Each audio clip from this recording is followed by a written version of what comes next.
नमस्कार जय जगन्नाथ।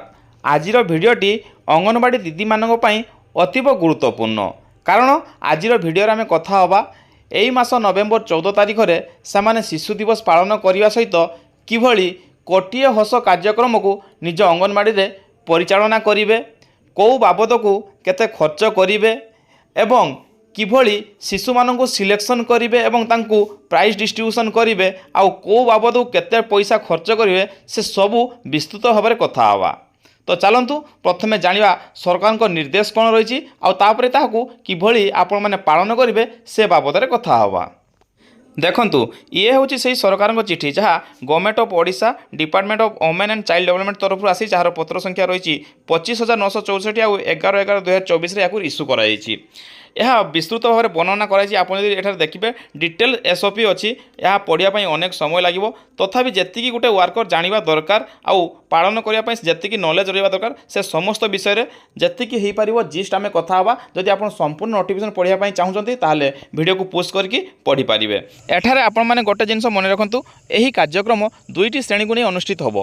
प्रथम श्रेणी में 6 मास रु नहीं 3 वर्ष पर्यंत पिलामानंकु आउ द्वितीय हूँ 3 वर्ष रु 6 वर्ष पर्यंत पिलामानंकु नहीं जेतेबेले सेमाने ओजन और उच्चता करथिले एंट्री पोषण ट्राकर अगस्त सेप्टेम्बर आउ अक्टोबर ये 3 मासर डाटा को एनालिसिस करिया परे पोषण बीसी तांको फिल्टर करी नॉर्मल पिलार लिस्ट एक सुपरवाइजर को प्रदान करेंगे आउ सेठारु ही 6टी पिला सिलेक्शन हेबे जो माने को एई कोटिए हस कार्यक्रम रे पुरस्कृत करा जिवो। यहाँ पर जदि आम यार लक्ष्य उपर कथा हवा एठारे गोटे जिनस मन रखु पेरेंट्स माननकु भल भाव अवेयरनेस करने यह एक माध्यम जहाद्वारा पितामाता माने निज छुआ मान जत्न को आउरी अधिक बढ़ई देबे आउ अधिक केयर करेंगे जहाद्वारा गोटे सुस्थ शिशु जन्म नब सुस्थ शिशुटे बढ़िबो एवं एक सुस्थ समाज गठन करिवो। तापर आमे कथा हवा बजेट विषय रे। एठारे देखंतु आपणक प्रत्येक प्रोजेक्ट रे किछि ज्ञान केन्द्र कराई आउ सही ज्ञान केन्द्र गुड़ी को यही कोटिए हस कार्यक्रम में विशेषकर बहुत फोकस कराई आउ प्रत्येक ज्ञान केन्द्र को खर्च करने 1000 टंका लेखा दी आउ 1000 टंका को सेमाने किभली भाव में खर्च करेंगे चलतु देखा। प्रथम हूँ 400 टंका तांकर जो गिफ्ट देवे बा तांको रेकग्नाइज करिया जो खर्च करेंगे से बाबद को आप खर्च करेंगे। तापर 100 टंका अरेंजमेंट जो थे कि धूप दीप फूलतोड़ा आदि आप किनी पारे।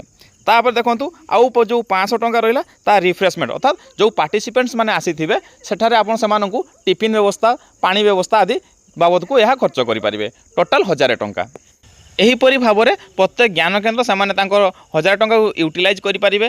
ता बाद जो अन्य अंगनवाड़ी माने अच्छी से कौ हेड्रु खर्च करेंगे से प्रति सीडीपीओ सहित निश्चित भाव में कनसल्ट करेंगे आउ तांको कथा अनुसार से पैसा को खर्च करेंगे। यही कार्यक्रम में आपण पीआरआई मेंबर एएनएम आशा को मध्य सामिल करें।